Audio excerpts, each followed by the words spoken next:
Mesdames et messieurs, bonsoir et bienvenue dans ce journal en cette soirée du 18 septembre 2021. Dans les informations de ce jour, Madagascar est représenté au Royaume-Uni aux funérailles de la reine Elisabeth II par le ministre des Affaires étrangères Richard Ranjemajant.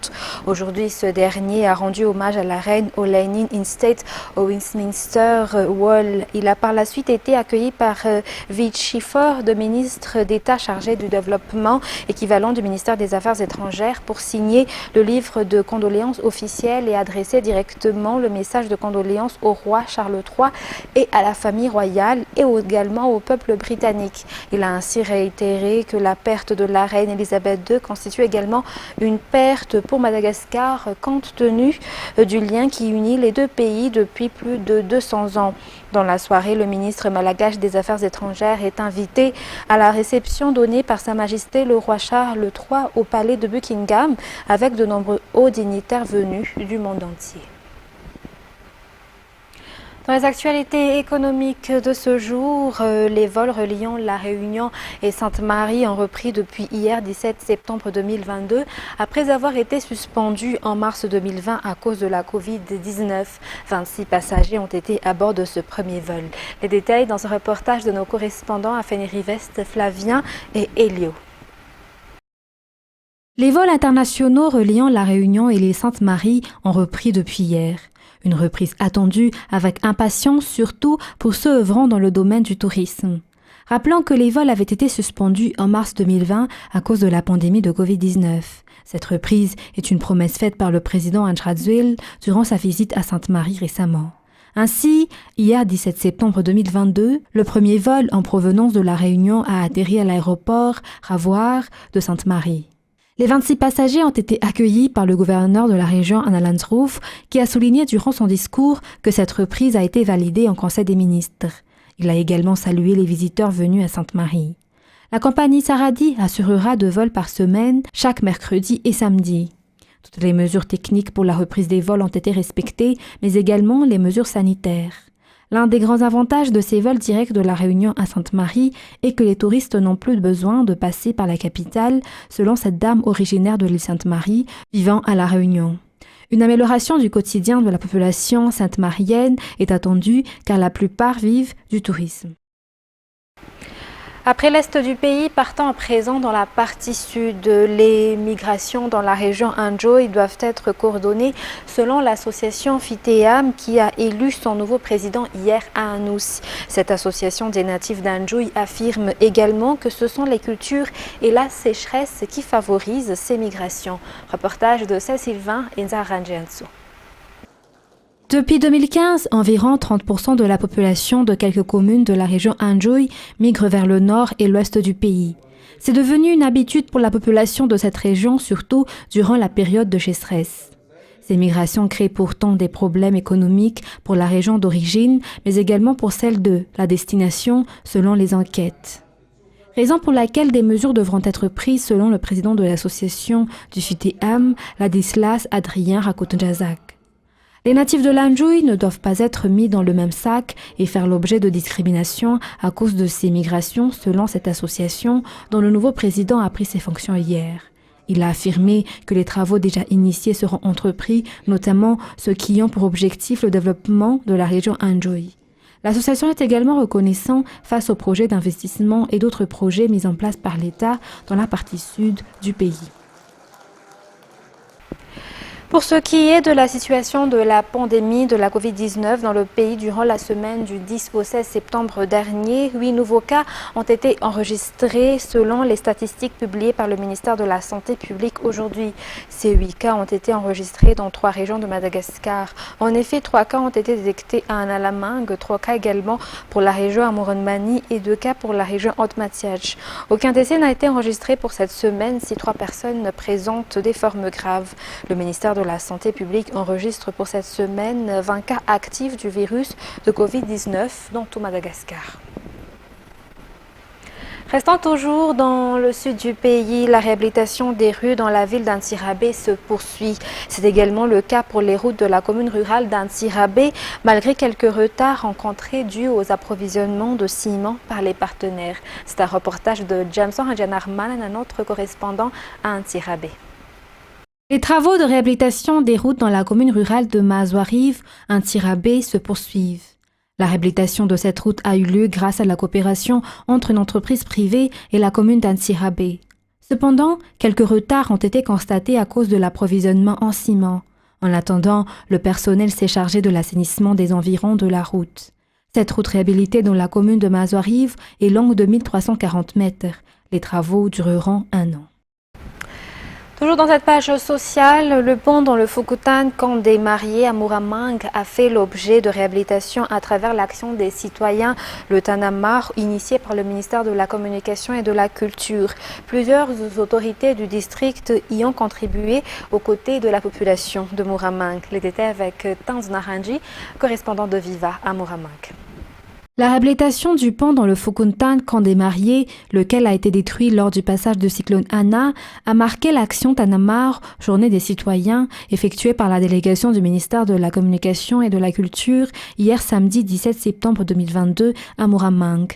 Outre les personnels dans le monde des médias locaux, plusieurs citoyens ont participé à cette action Tanamar. La population de Muramang souhaitait depuis longtemps la réhabilitation de ce pont et sont donc venus nombreux hier. Le député de Madagascar, élu dans le district de Muramang, a fourni des matériaux nécessaires à la réhabilitation du pont. La circulation sur ce pont était difficile pour les riverains, surtout les étudiants et les paysans des communes environnantes qui y passent tous les jours avec leurs produits. Le concept Tanamar, mis en place par l'État à travers le ministère de la Communication et de la Culture, apporte également un grand changement dans la vie quotidienne des citoyens, selon les explications. Dans la page sportive de ce soir, la Ligue des champions africains est terminée pour le CFFA Ndouaran Foot. Hier après-midi, ils ont été battus par 2-1 lors du match retour contre le Royal Léopard à Swaziland. Anzara Donarvelf nous en dit plus. À la 8e minute du jeu, la laine du CFFA Ndouaran Foot a ouvert le score hier. Un score resté inchangé jusqu'à la fin de la première mi-temps. Lors de la deuxième mi-temps, le Royal Léopard a égalisé sur un coup de tête à l'issue d'un centrage. Le deuxième but marqué par les Swazis a été une position de hors-jeu qui n'a pas été sifflée par l'arbitre, score de 2-1, signifiant une élimination pour le CFFA Ndouaran Foot. Ce match contre le Royal Léopard reste une expérience pour les joueurs Ndouaran Foot et l'équipe est toujours prête pour les échéances à venir, selon l'entraîneur.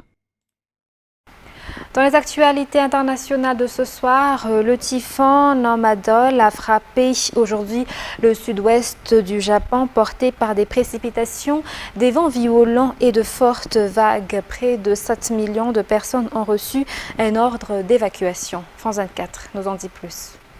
Avec ses rafales à plus de 270 km/h, le typhon Nanmadol inquiète le Japon. Particulièrement menacé, l'île de Kyushu au sud-ouest de l'archipel. C'est là que va frapper en premier la tempête ce dimanche. Plus de 2 millions de personnes seraient concernées. Les autorités ont appelé les habitants à rester chez eux. 330 000 résidents de la ville de Kagoshima ont été invités à évacuer leur domicile pour se rendre dans des abris. C'est dans cette zone que le phénomène météorologique risque d'être le plus violent. Le typhon pourrait toucher terre sur la péninsule de Satsuma en gardant sa force actuelle. Si c'est le cas, ce sera le typhon le plus puissant et le plus dangereux à avoir jamais frappé le Japon. Il y a des chances que nous voyions des vents tels que nous n'en avons jamais vus jusqu'à présent. Le Japon est frappé par une vingtaine de tempêtes de ce type par an. Les scientifiques estiment que le changement climatique augmente leur intensité, provoquant plus de glissements de terrain ou de crues soudaines. En 2019, le typhon Agibis avait coûté la vie à plus de 100 personnes dans le pays. De fortes rafales, l'équivalent de plusieurs mois de pluie et d'importantes inondations, la tempête tropicale Fiona a balayé la Guadeloupe dans la nuit du vendredi 16 au samedi 17 septembre, faisant un mort. France 24. Des torrents d'eau au pied des habitations. Le courant est si fort qu'il emporte les voitures. Mon Dieu, s'il vous plaît, non! La Guadeloupe, balayée par la tempête Fiona la nuit dernière. Des pluies diluviennes, des rafales de vent. Un homme a été retrouvé mort, emporté avec sa maison. Voici ce qu'il reste de son habitation. Les dégâts sont impressionnants. Ici, le pont a littéralement été emporté par les flots. La chaussée est coupée nette. À Goyave, de nombreuses routes sont encore submergées. Certains automobilistes tentent malgré tout de passer. Il faut s'y attendre. La montée des eaux, ce sera encore pire. Avec le temps, ce sera encore pire. En 3 heures, il est tombé 200 mm de pluie par endroit. J'ai évacué les gens ce matin, puisque les gens se sont retrouvés prisonniers. Et donc, ceux qui pouvaient sont montés à l'étage, montés dans les étages pour pouvoir se mettre à l'abri et sauver leur vie. Et donc là, les dégâts sont importants, des véhicules ont été emportés, des appartements qui étaient situés au rez-de-chaussée ont été ravagés. Dans les rues, les carcasses de véhicules s'empilent. De nombreuses maisons sont dévastées. Au total, les pompiers ont effectué 130 interventions et secouru 23 personnes. Toujours dans les actualités internationales, malgré un cessez-le-feu conclu mercredi soir sous l'égide de la Russie, la tension entre l'Arménie et l'Azerbaïdjan continue de susciter l'inquiétude. La population arménienne craint que les combats ne reprennent avec plus d'ampleur. Nombreux sont les civils qui s'engagent dans des groupes paramilitaires pour aller au front. Reportage de France 24 toujours. Est-ce que tu maintiens bien ton épaule? Se tenir prêt en cas de nouvelles attaques. C'est l'engagement de ces civils, de plus en plus nombreux, qui s'entraînent pour défendre l'Arménie face à l'Azerbaïdjan. La plupart d'entre eux sont encadrés par Voma, le plus grand groupe paramilitaire du pays. Aram, 18 ans, n'attend qu'une seule chose, être envoyé au front. On n'a pas peur. Vous voyez tous ces gens, ils sont prêts, vous savez. Si je peux, j'y vais tout de suite. Donnez-moi un fusil. Ça dure depuis des décennies et ça continuera des décennies. Ça ne finira jamais, vous savez. Ils attendent le feu vert du ministère de la Défense pour se diriger vers la frontière où le cessez-le-feu reste fragile. Cet instructeur se veut prudent. Nous voulons tester leur capacité à s'opposer à l'ennemi, car beaucoup d'entre eux n'ont aucune expérience militaire. Je vais bien, mais je suis stressé parce que la majorité de mon peuple n'est pas prêt et ne veut pas s'entraîner. Et cette petite partie ici ne peut pas défendre notre pays.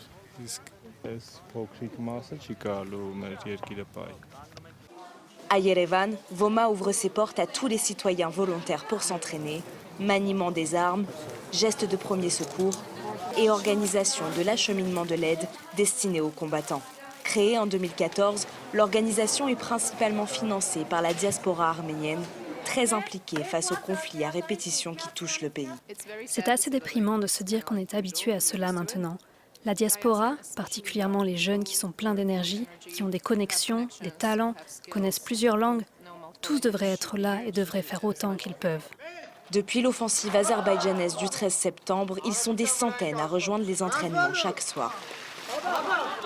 Vous mettez le chargeur comme ça et vous vous couchez en même temps, compris?